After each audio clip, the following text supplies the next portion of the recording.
Buenos días, buenos días, buenos días, muy buenos días. Damas y caballeros, aquí estamos. Como todos los días, Milicen. Así es, en este miércoles, ya ombligo de la semana, aquí en 1+1 de Alberto Grullón, miércoles 4 de septiembre.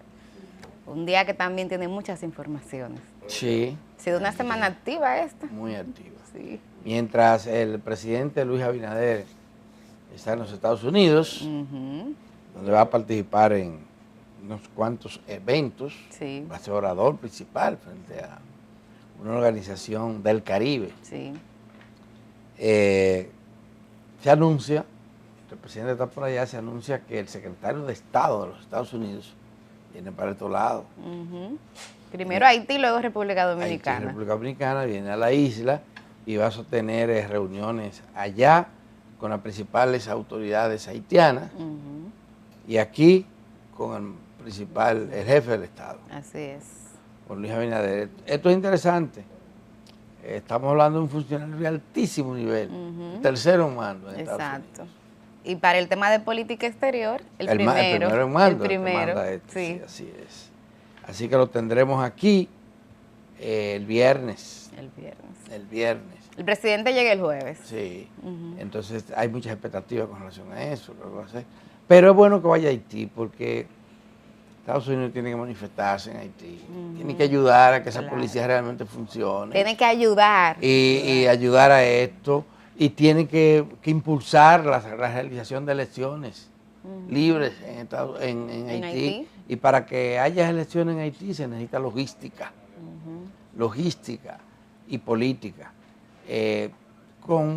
Comenzando que hay que crear un órgano que organice esas elecciones. Un órgano creíble. Creíble, y que hay que dotar a los electores de la documentación imprescindible, de la más elemental, para que puedan ejercer el derecho al voto. Y además regular las campañas, porque es que en Haití se crean demasiados partidos, se inscribe demasiada gente y eso crea un problema enorme para poder organizar unas elecciones en Haití. Pero pacificar el país, realizar elecciones y elaborar un plan de relanzamiento económico que recupere un poco la capacidad del Estado y de la economía haitiana para atender los requerimientos de esa población, son tareas inmediatas y no se pueden implementar sin la solidaridad internacional. Sobre todo de países, en el caso por ejemplo de Estados Unidos, que se han desbordado en ayuda con otros países que tienen conflictos diferentes, el caso de Ucrania por ejemplo, el caso del mismo Israel, donde el tema económico no es el tema, pero cuando uno compara es ridícula la cifra que Estados Unidos ha dado a Haití, a Alberto Grullón. Nada. Y de otros países que tienen su deuda histórica, el caso de Francia, de Canadá. Canadá en un momento colaboró, pero ya un poco ha cerrado la llave. Y lo cierto es, Adalberto, que mira, en Haití la situación es cizagueante. O sea, hay momentos en el que efectivamente mejora el tema de la seguridad, la policía da muestra de fortaleza, pero hay otros en los que la banda tienen éxito. No, la banda siguen controlando a Puerto Príncipe. Siguen controlando a Puerto Príncipe, lo que ha recuperado el Estado haitiano es mínimo. Tiene el control del aeropuerto. Dicen que también domina el puerto, que recuperó el cuartel general de la policía. Imagínate. Un hospital general en Puerto Príncipe. Pero eso es interesante, pero no es suficiente. Se necesita que controle realmente. Y además el tema de los acuerdos internos. Mira, hoy es noticia que en Haití hay un apagón general. Porque hubo... Es que hay muchos problemas, lo hay aquí, imagínate tú. Un boicot, oigan, es un boicot de las autoridades locales que están compitiendo con las autoridades nacionales, o sea, es complejo, Adalberto Grullón. Es muy complejo, sí. Muy complejo. Pero bueno, ahí está, vamos a ver qué trae el hombre. Que no venga con la mano vacía para estos lados. Sobre todo Haití, que no vaya con la mano vacía.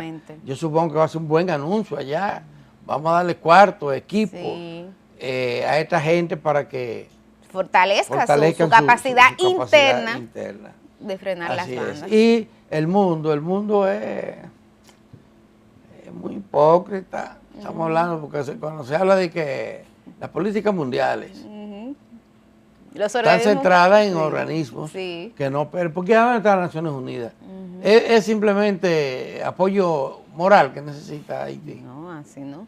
Se necesita más. Eso está definido, todo lo que se necesita. En salud, en educación, en seguridad, en infraestructuras. Claro. O sea, mucho. Y entonces hay que gestionarla. Y los países que algunos de los cuales se saquearon Haití. Porque Francia tiene una deuda. Totalmente. Histórica con Haití. Y material. Que debería saldarla poco a poco, aunque sea poco a poco. Sí. Y este es un momento para hacerlo. Pero está Francia. Y Europa tiene dinero para apoyar. Claro. Y ahora Asia. Ahora, China quiere hacerlo y no lo deja. No lo dejan. No lo dejan. Qué cosa, Milicen Uribe. Y a propósito de Haití, fíjense, hoy sale una información interesante que da cuenta del comportamiento de las exportaciones dominicanas hacia Haití. Y la noticia es que se siguen cayendo. Un 15% cayeron de enero a julio. En un semestre. Eso es mucho, Adalberto Grullón. Pero claro, es mucho, bastante. 15%. Es cuando debió de aumentar un 15%. Exactamente. Se reveo, un 30%. Siguen cayendo y es que en Haití disminuye la capacidad de compra, aunque lo que nosotros vendemos las cosas elementales que ellos necesitan para la supervivencia. Arroz, pero también los conflictos en la frontera, en las carreteras que comunican a las capitales haitianas con la nuestra, han afectado este comercio. Y yo diría que inclusive esa política, a mi entender, errónea, que en un momento sostuvo el Estado Dominicano de cortar los lazos comerciales, exactamente. Después de ahí no hemos logrado todavía recuperar el comportamiento histórico. Muy duro, muy grande. Comportamiento del gol de brazo, porque los resultados fueron totalmente negativos. Claro. Y míralo aquí todavía como venimos arrastrando. No se debe exclusivamente a eso, porque hay un tema interno que tú lo has explicado muy bien, pero eso es un factor que incide. Obviamente. Totalmente que sí. Mira, Milice, yo quisiera poner la atención, llamar la atención sobre la situación del Partido de la Liberación Dominicana. A propósito de que hoy aparece en los medios una carta de renuncia que ha mandado Vanino Collante, quien es un hombre muy conocido porque fue diputado durante muchísimo tiempo de Santiago, el diputado emblemático de Santiago. Él era del Partido Reformista Social Cristiano, pero se enganchó en el PLD en los últimos años y durante el gobierno de Danilo Medina inclusive ocupó puestos importantes, como la dirección de la autoridad portuaria, por ejemplo, y un hombre conocido, y fue candidato a senador. Sí, ahora de Santiago. Ahora en las elecciones, y él acaba de renunciar. En el Partido de la Liberación Dominicana continúan los malestares internos, hay muchos problemas, y tal como uno advertía, se metieron a organizar un congreso y ahora las pugnas no son tanto, aunque hay 7 aspirantes a la Secretaría General del PLD, que mucho. Sí, es muchísimo. Mucho. Pero no solamente eso, que ahora también están divididos por las aspiraciones a la presidencia de la República. Un partido que está bastante reducido en sus intervenciones públicas, en su incidencia. Ahora han surgido. Ustedes saben que hace 4 años en el PLD se surgieron 7 aspirantes a la presidencia de la República. Están callados la mayoría o haciendo otras cosas, diciendo que no están en eso. Pero ahora hay 2 nuevos. Francisco Javier García, quien ha sido clave en los procesos electorales como conductor de campaña. Jefe de campaña. Él aspira a la presidencia. Y óyeme, hay un muchacho bastante joven, amigo tuyo, que anda por ahí buscando adhesiones. Apoyo. ¿Sabe cuál es? Juan Ariel Jiménez. Juan Ariel Jiménez. Sí, Juan Ariel. Pasado ministro de Economía en los gobiernos. Pero va rápido ese muchacho, Sí. Va rápido y estás ahí. Entonces, ahora los militantes del PLD están siendo visitados por los que quieren ser secretarios generales y también por los que quieren ser candidatos presidenciales. Claro. Es un lío. Es un lío. Esto es bastante peligroso y no sabemos quién va a conducir esto, porque el liderazgo de Danilo Medina está reducido. Totalmente. Dadas todas estas pugnas. No, y sobre todo por algo que ahí tengo que reconocerte lo que tú advertías, y es que amén de que el PLD para mí tiene que hacer su proceso interno de renovación, etcétera, no puede abandonar el escenario público de las ideas. En un momento como este, donde el gobierno ha puesto una agenda de reformas que pudieran ser acertadas o estar equivocadas, el PLD debería de estar proponiendo una agenda que no tiene que coincidir obligatoriamente con la del presidente. Debería de poder interpretar cuál es el sentir de la ciudadanía en relación a los temas que son prioritarios y plantearlo. Pero ¿cómo hacer eso cuando tú tienes el partido internamente concentrado en estar visitando a los compañeros y las compañeras para buscar votos para estos procesos? No, es complicado, no, pero además Grullo. el PLD le está pasando eso a los partidos políticos. El país tiene una agenda, independientemente de quién esté en el gobierno o no, de prioridades, de temas que son centrales. El tema de seguridad social, reformar el sistema de seguridad social es urgente porque ese sistema está desangrando a la gente a todos los niveles. Ese gasto de bolsillo, mira, Alberto, eso como no es se fácil. le denomina, es muy grave para la gente. Claro. ¿Verdad? Para comprar medicamentos, para acceder al servicio, Para teniendo todo, un seguro, teniendo un que seguro. se lo descuentan a los trabajadores mensualmente ahí, religiosamente. Pero fíjate que hasta el propio empresariado tiene una carga con el tema del sistema de seguridad social, sí, porque tienen que pagar el seguro y tienen que lidiar con las situaciones que sus empleados, cuando van a buscar servicios, no lo encuentran de manera gratuita, como debería de ser a partir de ese seguro. ¿Sí? Entonces, tú tienes el tema de la seguridad social, el mismo tema de salud en la República Dominicana, el tema de las reformas sustanciales del Estado, el tema pendiente, porque está inconcluso, de la corrupción y la transparencia. Muy inconcluso. Está muy inconcluso. Claro. Y el tema de las desigualdades, que es un tema estructural serio. Vital, Adalberto. Vital. Entonces, yo no veo que ningún partido realice una propuesta concreta de cómo vamos a afrontar esos temas. Claro. ¿Cuál es? Esto es lo que va, esto es lo que deberíamos de hacer. Y ganarse a la adhesión de la gente para que le apoye en ese sentido.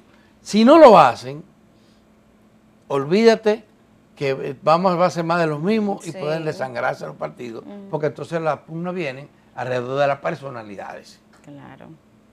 Y ya no se trata solo de quién tiene ideas más claras, sino quién tiene más dinero que aportar para solucionar los problemas particulares de la gente. El clientelismo. Y mira la encuesta, lo que nos dice. Mira la encuesta. Que la gente, si te dan algo, tú te sientes comprometido que ese es el que va, aunque no sirva. Que cuente con ese voto, independientemente y a propósito de eso, por eso,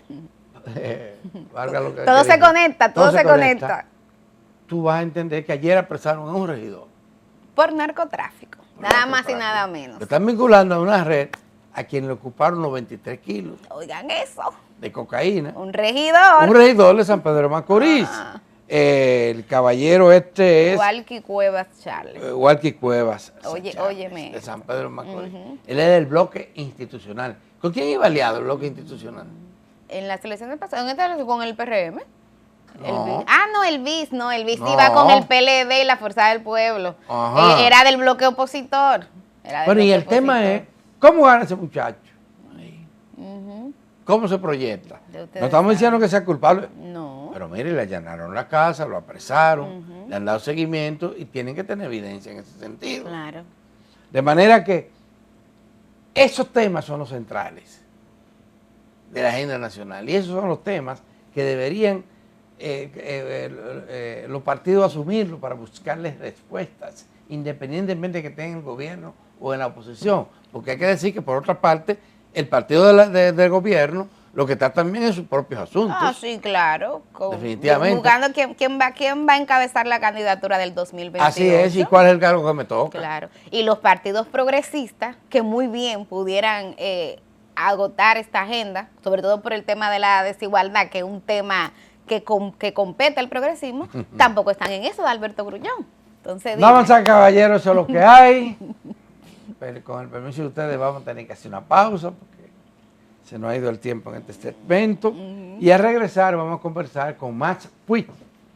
Él es el vicepresidente ejecutivo. Vicepresidente ejecutivo del Consejo Nacional para el Cambio Climático, pero él es además el presidente de un partido. Sí. Alianza por la Democracia. Así es. Y con él vamos a conversar. Vamos a ver si él nos da luz de estos temas, por favor. Y ya se integra oficialmente hoy Altagracita Paulino, así que sintonicen también la entrevista con ella.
Aquí tenemos con nosotros y le damos la bienvenida a Max Puig, quien es el vicepresidente ejecutivo del Consejo Nacional para el Cambio Climático y también el presidente de Alianza por la Democracia.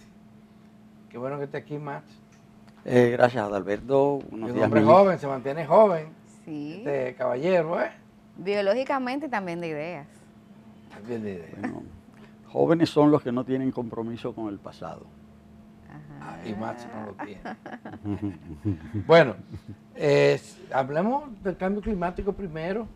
Eso está a la orden del día. La agenda mundial lo incluye como una prioridad, los efectos del cambio climático. ¿Qué pasa aquí? Bueno, ¿qué pasa aquí? Que yo creo que ya hay un número cada vez mayor de personas que entienden la gravedad del cambio climático porque lo estamos sufriendo en carne propia. Todo el mundo sabe qué pasó en noviembre pasado y qué pasó en noviembre del año 2022. Se produjeron fenómenos atmosféricos extremos, súbitos, prácticamente imprevisibles, que golpearon duramente la República Dominicana, y en particular la ciudad capital. Fenómenos como ese están aconteciendo cada vez más, con más fuerza, con más destrucción, y eso está llevando a la ciudadanía a percibir que efectivamente no se trata de un supuesto, de un invento, es una realidad. Y esa realidad, esa realidad es el desafío más importante de la humanidad de nuestro tiempo. Hay que enfrentarlo. Hay muchas maneras de enfrentarlo. El mundo está organizado en estados, deben enfrentarlo por consiguiente los estados, los gobiernos, en acuerdos internacionales, pero sobre todo debe ser enfrentado el tema desde la ciudadanía. Debe haber trabajar por una cada vez mayor sensibilización para que esa sensibilización se traduzca en acción organizada de la ciudadanía sobre los gobiernos, una presión sobre los gobiernos para atender el tema. Y si los gobiernos no atienden, también una presión para sustituir esos gobiernos que hacen caso omiso de esa realidad. Ha hecho referencia a fenómenos atmosféricos que básicamente han significado inundaciones. Hay un par de dominicanos, expertos en estos temas, que dicen que siempre ha llovido mucho en esta zona, que el problema ahora es que la población crece y que las infraestructuras que estamos construyendo están obstruyendo los cauces naturales de las aguas y al mismo tiempo no han sido las adecuadas, o sea, no han tomado en cuenta que estamos en el mismo trayecto de los huracanes, sí, como nos diría don Pedro. Mira, Adalberto, en este tema definitivamente hay que ir de la mano de la ciencia. Y para eso se han creado una serie de instancias internacionales, sobre todo la más conocida es el IPCC, que es el panel o grupo internacional para el cambio climático. Se creó en los años 80 del siglo pasado, hace cerca de unos 40 años, y ya las evidencias son absolutas. Cada vez mayores, son determinantes. El cambio climático es un fenómeno producido por la acción humana, fundamentalmente por la acción productiva, y es un fenómeno propio del desarrollo de las sociedades industriales, y eso está claro. Eso no quiere decir que todo el mundo lo entienda. Todavía hay gente que cree que la Tierra es plana. No son muchos, pero todavía hay gente que cree eso. Entonces, con el tema, hay una serie de explicaciones, algunas de ellas no son muy certeras, hay mucha confusión, y en ese sentido es necesario hacer cada vez más conciencia. Pero bueno, discutir ese tema a nuestro nivel, tal vez no sea lo prioritario. Ahora lo que sí sabemos es que cada vez los fenómenos atmosféricos son los que más nos afectan a nosotros, aunque no estamos exentos de la posibilidad de terremotos, que son otros fenómenos que nos pueden perjudicar. Lo cierto es que están causando problemas serios en la República Dominicana. Problemas serios. No solamente inundaciones, estamos hablando de destrucciones de... Mira, es la alteración. Es la alteración del ciclo del agua. Exacto. Porque los propios, con la alteración del ciclo del agua, a raíz del calentamiento global, el derretimiento de los polos, el derretimiento de las nieves eternas de los glaciares, el calentamiento de los océanos. Entonces es también lo que provoca también que se modifique todo el sistema, el régimen de lluvias, más sequías, porque las sequías son tan terribles o sus efectos son tan negativos como los de las lluvias excesivas. Y realmente lo que se requiere es de tomar medidas, pero esas medidas deben ser tomadas de manera articulada. Es decir, este no es un tema que toca a un sector, una sectorial. Esto no es un problema de agricultura, esto no es un problema de salud, esto no es un problema de economía, esto no es un problema de medio ambiente. Es un problema justamente de todos los sectores. Y esa acción mancomunada es lo que corresponde, bueno, no es acción, la coordinación de esa acción es lo que corresponde al Consejo Nacional para el Cambio Climático y Mecanismo de Desarrollo Limpio, que me toca encabezar, vamos a decir, desde el punto de vista operativo como vicepresidente ejecutivo. Porque no hay que olvidar, el presidente de la República es el presidente del Consejo Nacional para el Cambio Climático. Y justamente ¿qué estamos haciendo en materia de prevención? Se está trabajando, es decir, cada vez más nos está ayudando mucho la cooperación internacional. Y es un tema que preocupa mucho al presidente del Consejo, al presidente de la República. Y él nos ha dado en ese sentido instrucciones precisas. Y estamos trabajando en prevención con los organismos correspondientes. Todo lo que se refiere a riesgo, todo lo que se refiere a las aguas, todo lo que se refiere a la ONAMED, que ya tiene otro nombre, va a ser transformada. Para eso estamos recibiendo cooperación internacional de la banca multilateral. Estamos recibiendo apoyo bilateral de diferentes países de la Unión Europea. Pero eso es para respuesta. Sí, pero para prevención. Pero para prevención. Es que esto está directamente coordinado. Es decir, en el caso específico de Santo Domingo, eso que sucedió, también, a pesar de que fue un fenómeno súbito y que de manera imprevista cayó en la capital tanta agua en 24 horas como puede caer en meses. Sí, pero hay mecanismos también para trabajar en eso. Es decir, establecimiento de todo un sistema de sensores. Ahí estamos recibiendo cooperación. No, pero Machi, sí, para que nos quedemos en Santo Domingo. Con un aguacero, la Luperón se queda incomunica a la gente, se inunda. Eso está identificado, ese problema. Probado y comprobado. Claro que sí. Y yo dije la Luperón, sí, porque se me ocurrió la Luperón. Pudiste haber dicho la Núñez, la Kennedy, la 27. Y no veo soluciones a temas como estos. No, porque son del sistema cloacal y del drenaje. Y del drenaje pluvial. Porque precisamente la ciudad de Santo Domingo es desde el punto de vista del desagüe, desde el punto de vista del tratamiento de las aguas servidas, es una bomba de tiempo. Es decir, la ciudad de Santo Domingo no tiene sistema cloacal, no tiene. Entonces ahí hay un problema grave. Entonces es un trabajo de envergadura.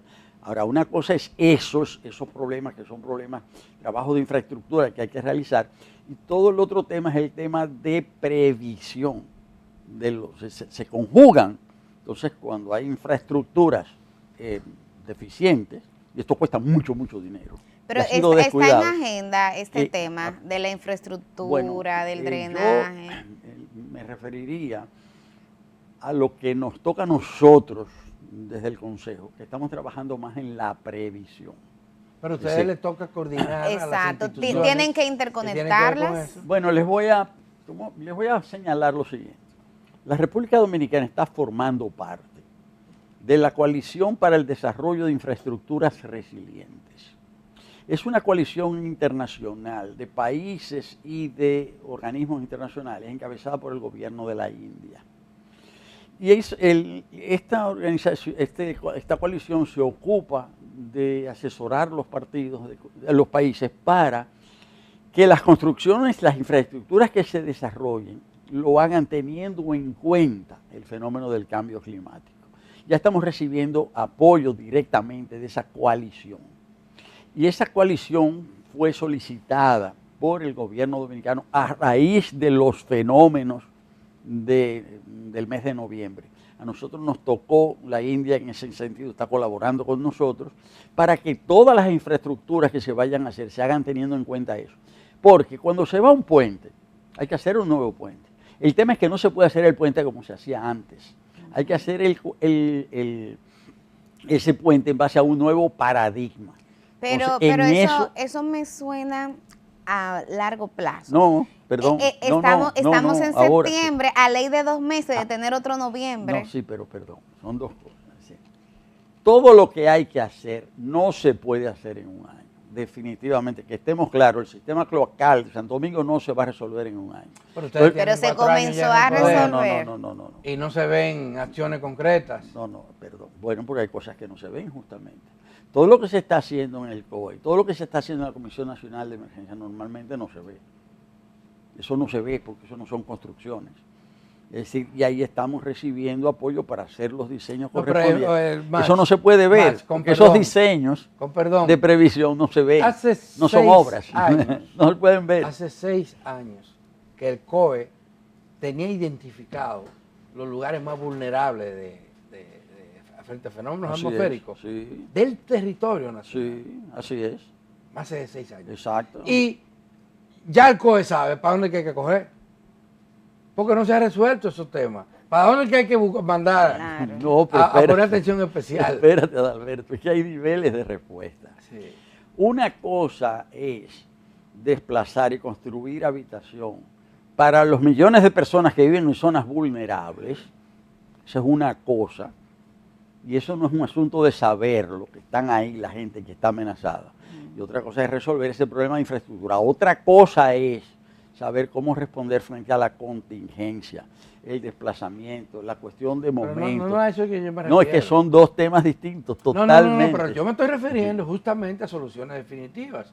Lo que pasó aquí en la Barquita es una solución definitiva. Claro que sí. O sea, porque hemos permitido, los gobiernos han permitido que mucha gente viva en lugares vulnerables, altamente vulnerables. Pero también hay que ser razonable. Aquí hay que construir 200 barquitas en la República Dominicana. ¿Y se puede? Porque no se puede construir 200 barquitas de golpe. No hay dinero para hacer 200 barquitas. Eso no es cierto. Esa barquita costó mucho dinero y hay que hacer 100 o 200 o 300 barquitas porque aquí hay un problema, hay un déficit. Aquí hay un déficit enorme de viviendas que no resisten esos embates. Ahora, a veces uno no entiende. ¿Cómo que no se entiende? Sí, porque yo sé que falta dinero, pero la distribución del dinero, la inversión. Nosotros, la Barquita costó 800 millones de pesos. Sí. Eso es mucho cuarto. Exacto, y hay que hacer 200 barquitas. 200 barquitas. Pero la autopista Duarte la estamos reconstruyendo con 30.000 millones. Está bien. Más. Está bien. Es importantísima la autopista Duarte. Está bien, pero mira, reubicar la cantidad de familias. Mira, Adalberto. Prioridades. Mira, Adalberto, realmente la única conclusión que podamos llegar así rápido de lo que estamos hablando es que se trata de un tema sumamente complejo que es responsabilidad del gobierno y de la sociedad, que hay que sensibilizar sobre eso, que hay que organizarse, que hay que actuar, pero no podemos pretender que en los escasos minutos que nosotros tenemos aquí disponibles vamos a ofrecer respuestas, diríamos, tajantes de que esto se va a resolver de esta manera. Así. Lo que yo estoy tratando de señalar es que el tema tiene diferentes dimensiones. Sí, claro que sí. Eso es lo que yo estoy tratando de dejar claro. Y que tienen diferentes dimensiones y por consiguiente diferentes niveles de responsabilidad, diferentes niveles de intervención. Y acá lo importante es que cada actor institucional o particular asuma sus responsabilidades de la manera debida. Que ustedes, ¿verdad?, como comunicadores, asuman esa responsabilidad, que lo están haciendo, que están asumiendo, planteando el tema. El insistir en esto, y que los públicos y los partidos, los individuos lo hagamos también. Ese es el tema. Con responsabilidad, con rigor. Esto es por lo siguiente. Existe una Comisión Nacional de Emergencia, ¿verdad? Existe el Consejo Nacional para el Cambio Climático, existe el Ministerio de Medio Ambiente y existe una serie de dependencias. Por ejemplo, el COE es una dependencia de la Comisión Nacional de Emergencia y es como el brazo operativo, no el preventivo.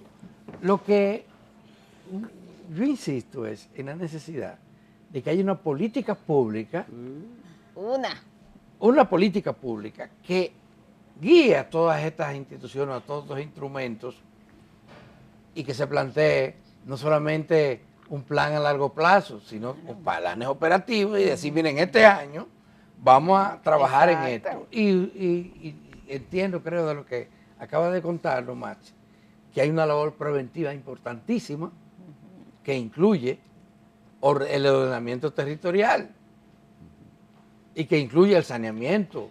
Sí. Y esto implica inclusive reubicación de asentamientos humanos.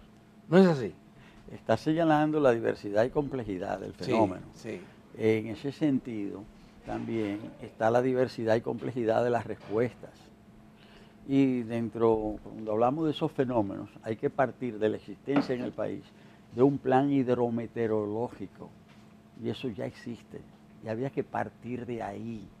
Y eso se ha desarrollado desde las instituciones correspondientes, Presidencia de la República, INDRI, Ministerio de Medio Ambiente, Ministerio de Planificación, Economía y Planificación.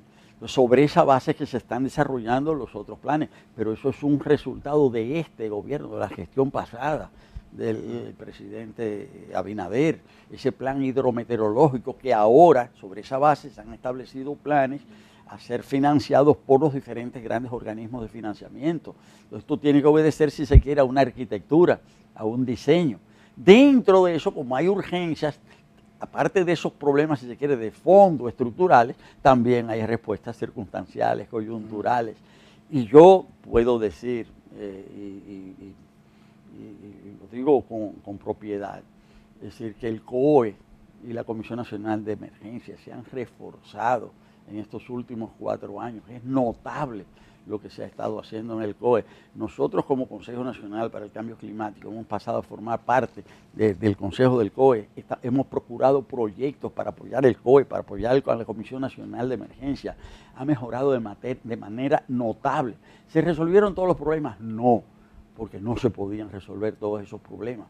Pero eso está bien encaminado y, como digo, hay organismos especializados como esta Coalición para el Desarrollo de Infraestructuras Resilientes, que ya ha aportado 2 proyectos importantes a través del Consejo, a través del Ministerio de Economía. ¿Cuáles son? Vienen uno justamente, un proyecto regional para enfrentar estos problemas junto a Cuba y Haití, República Dominicana, y con la Comisión Nacional de Emergencia y el COE. Y ¿En qué consiste el proyecto? ¿En qué consiste? Justamente en previsión, en desarrollar todo un sistema, en mejorar todo el sistema de previsión, porque las estaciones hidrometeorológicas, las estaciones meteorológicas de la República Dominicana, es decir, que la mayor parte eran estaciones tradicionales, analógicas, estaban en mal estado.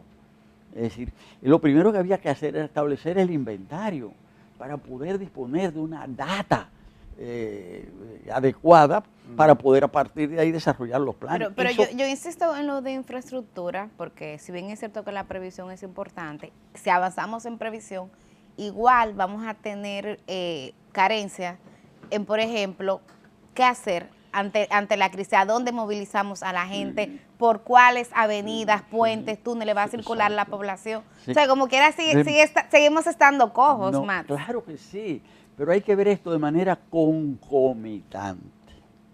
Cuando a raíz de estos fenómenos el presidente de la República creó una comisión para la evaluación del estado de las infraestructuras ante fenómenos atmosféricos extremos, estableció la responsabilidad y formó esa comisión, y esa comisión está presidida por el ingeniero Osiris de León, y esa comisión está, su brazo operativo,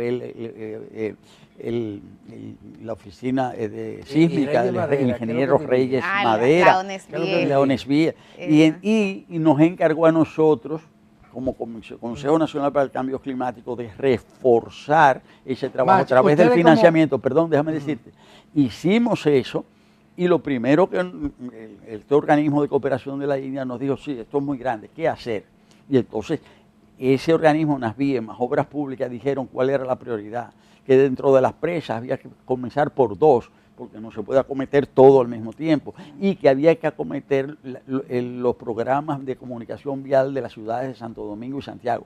En base a esas prioridades que se ha hecho la solicitud, y eso es lo que se va a intervenir primero. Ahora, eso no quiere decir que al tiempo que se interviene eso, porque hubo esa situación y porque es una necesidad, no se van a preparar también programas de contingencia. ¿Es una cosa primero y la otra después? No, eso es concomitante. ¿Ustedes en Medio Ambiente cómo se coordinan?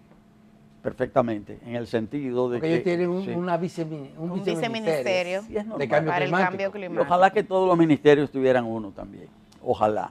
porque cada No, ministerio... pero aquí es un ministerio. Sí, pero es que en cada lugar, mire lo que pasa. El tema del cambio climático no es un tema de un ministerio.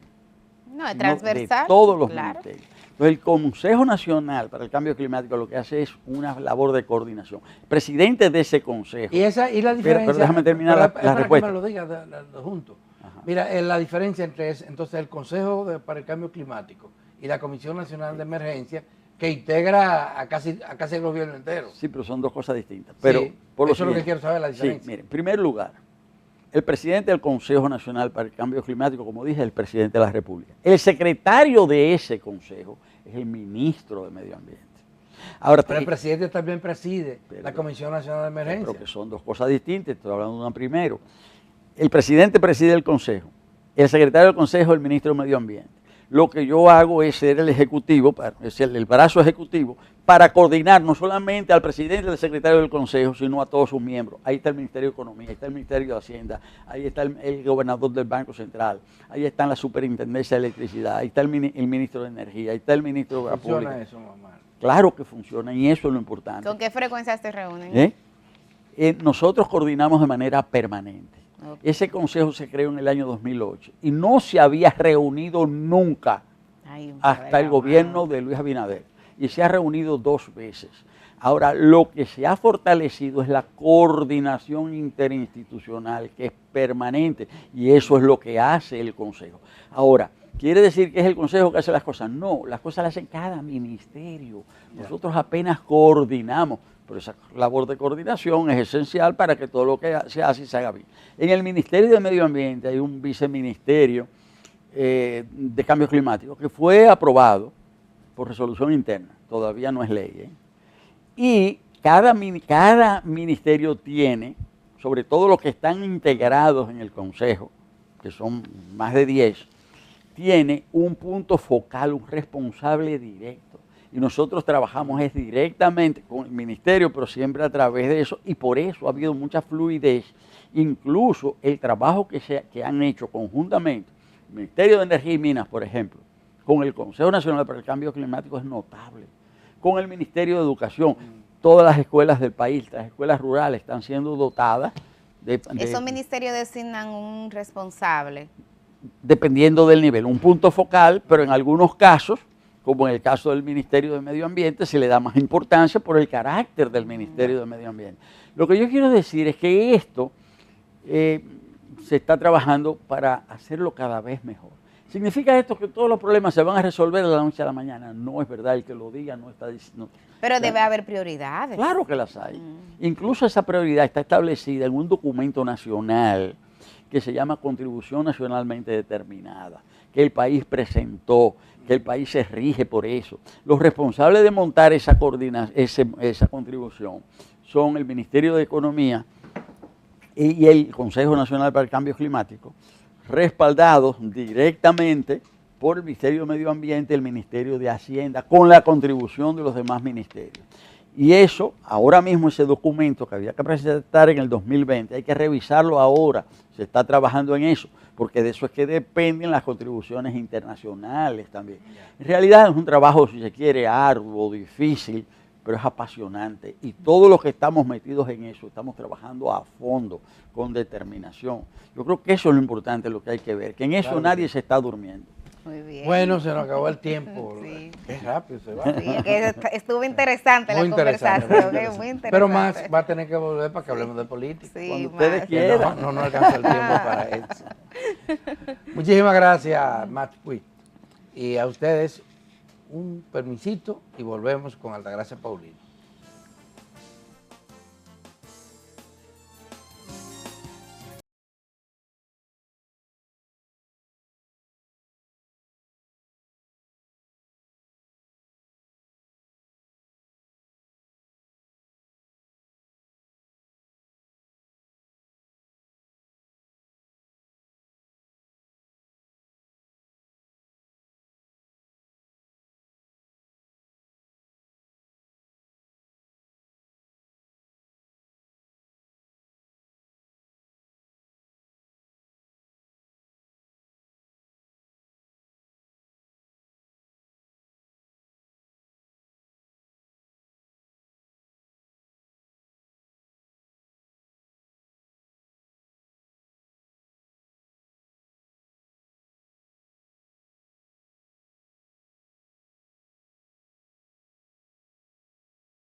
gracias, muchas gracias por mantener la sintonía con 1+1. Aquí recibimos de nuevo a la dueña de los miércoles, Altagracita Paulino. Ya tenía una semana fuera, pero hoy se reintegra, sí, con pilas. Tomé un descansito. ¿Válido? Oye, yo no sabía que el cambio de temperatura afectaba tanto el organismo de uno. Yo pasé 2 semanas en un ambiente más o menos frío. Cuando llegué aquí, el calor me dolían todos los huesos. Es que está haciendo mucho calor, comadre. Sí. Ya ha bajado un poquito. Sí, por las lluvias, y eso es bueno porque también baja la factura. Sí, sí. Bueno, sí. A propósito de factura y apagones, estamos en una situación un poco difícil. Normalmente el periodista, la gente dice, tú no hablas de lo bueno. Es que precisamente si la cosa está bien, tú no tienes que hablar de eso. Tú tienes que hablar de las cosas que están mal. Ese es el papel del periodismo en la democracia. Hay un libro que se llama, no me recuerdo el libro, pero que yo lo leí, de Estados Unidos, cómo se funda la democracia, cómo el periodismo sirve de soporte a la democracia. Porque el perro guardián de la democracia, pero además una función esencial del periodismo es canalizar denuncias y reclamos de la población. Sí, precisamente hay 2 agencias en los Estados Unidos que surgieron a raíz de denuncias que hacían los periodistas, los muckrackers se llamaba, o sea, buscaban debajo de todo para poner en evidencia las cosas que estaban malas. Y los presidentes siempre se apoyaron en un sistema de comunicación fuerte, porque es el equilibrio, el soporte de la democracia. Y precisamente la gente, los periodistas nada más hablan de las cosas malas, es que lo que está bien, lo que está mal es lo que hay que corregir. Entonces, yo estaba analizando mi comparecencia aquí, y precisamente en el 2023, en febrero, nosotros planteamos la necesidad de la indexación de los salarios para hacerle caer un chin atrás la inflación. Los precios de ese año son lo mismo de ahora. Y cuidado, porque el pollo está más caro ahora que en febrero del 23.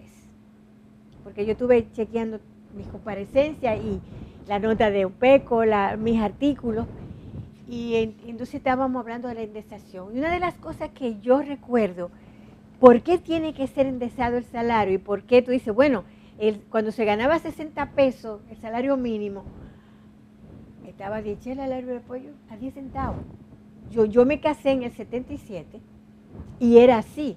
Entonces, ¿qué pasó después de eso? ¿Estaba nacida? Para los 80, en el primer gobierno del PRD, en el 78, los salarios de 60, el mínimo pasó a 125. Y después y esos salarios le fueron cayendo atrás a los otros. Entonces, ¿por qué tiene que ser indexado? Precisamente para que la gente pueda, con sus ingresos, acceder, por ejemplo, a problemas tan básicos como la alimentación, la comida, que es lo que está caro, es lo que la gente... Ayer vi una nota de la Asociación de Amas de Casa, Yana Bertila, hablando de lo mismo que yo estoy hablando. Yo vi ayer en un supermercado pollo a 102 pesos la libra. Guandule a 250, yo quería, pero yo tengo varias, antes de irme yo hablaba de los guandules, hay que sembrar guandules porque eso se da aquí en los patios. O sea, la verdad es que la única manera de caerle atrás los precios indexando los salarios y las pensiones de la gente. Pero de eso habló ayer aquí en el programa, y qué bueno que usted lo haga hoy también, Antonio Siriaco. Sí. Que dice Antonio Siriaco, o conveníamos los tres, y yo creo que usted se sumaría a eso, que uno no entiende por qué es desde otros ámbitos que se está reclamando aumento salarial. Exacto. Y las organizaciones sindicales no lo hacen. Ahora. Los salarios y las pensiones tienen que ser indexados. O sea, hay una ley aquí, una resolución de la DGI para indexar los salarios que no están grabados. O sea, el salario mínimo. No, los que están grabados. Bueno, el caso es que eso desde el 15 debió haberse implementado y no se ha hecho. Pero ningún ni lo hizo el gobierno anterior, ni lo hizo este gobierno. No, en algún momento los impuestos por salario, por ingreso, sí fueron variando, pero hace tiempo que los tenemos congelados. Sí, entonces yo creo que es una reclamación que yo, como Altagracia Paulino, como defensora de los consumidores, entiendo que debe haber una política pública y una ley Porque en Estados Unidos, por ejemplo, las pensiones son indexadas conforme a la inflación, porque yo tengo, claro, mi hermano es pensionado de allá, y este año le incrementaron la pensión, le incrementaron los servicios médicos, los medicamentos, o sea, una serie de cosas que toman en cuenta como política pública de Estado en Estados Unidos para que la gente pueda hacer, porque también haya inflación. Entonces yo creo que debe haber una iniciativa, y yo creo que eso del Ministerio de Economía... Eso le iba a preguntar que quién debería de El Ministerio de Economía, Planificación y Desarrollo hicieron un estudio muy interesante en estos días, ellos podrían también... O tal vez el Ministerio de Trabajo ahora que del ámbito del gobierno hemos oído hablar, hasta el presidente en el discurso que pronunció ahora de toma de posesión, habló de la necesidad de mejorar los salarios en la República Dominicana, y lo ha hecho el Ministerio de Economía. Pero a mí lo que me sorprende es que hayan tanta gente, economistas, no hay un economista que diga que no, a no ser que esté en el consejo de la empresa privada, que te va a decir que la empresa no lo resiste. Claro. Pero, y no hay un movimiento real de reclamo. Vamos a iniciarlo, porque la verdad es que no. Porque si no hay movimiento, no hay cambio, profesor. Así es. ¿Eh? Sí. Definitivamente. Las cosas progresan impulsadas social por el desarrollo de sus contradicciones. O sea, si no hay, no hay. Habría que plantearse, es una prioridad. Por ejemplo, y ahorita hablaba la distinguida dama aquí, de que los partidos políticos como que no hacen propuestas profundas que se correspondan con la necesidad de la gente, porque los partidos políticos pueden, desde la oposición, iniciar campañas que beneficien a la población, y esta parece que podría ser buena. Bueno, hay que indexar los salarios y las pensiones de la gente. O sea, para tú plantear la posibilidad de que haya una relación entre los ingresos y el gasto de la gente, tiene que ser indexado. O sea, si tú te pones a contar la inflación, no ha bajado. O sea, vuelvo y les repito, la libra de pollo en febrero del 23 costaba mucho menos que lo que cuesta ahora una libra de pollo. O sea, no ha bajado los precios y los salarios están caros, entonces la gente está al grito. La gente está al grito. Y los guandules, Yo digo los guandules, pues yo voy a decir que 200. No, pero la verdad es que yo voy a preguntar, porque no tiene mucho que no va al súper.